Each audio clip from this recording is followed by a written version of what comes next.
Hey everybody, just stumbled upon this vintage central air conditioner and I'm not really sure what it is, but I thought it should get its own video. It's a heat pump.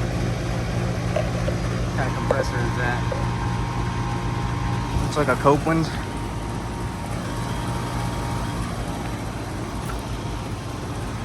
It has spine fin coils.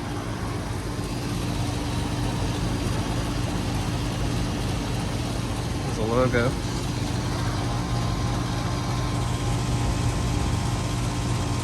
It almost looks like it said, this is an Amana. Pretty sure that says Amana. Walk around.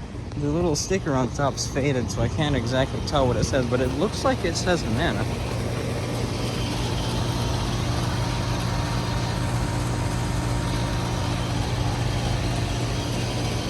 The data is down here.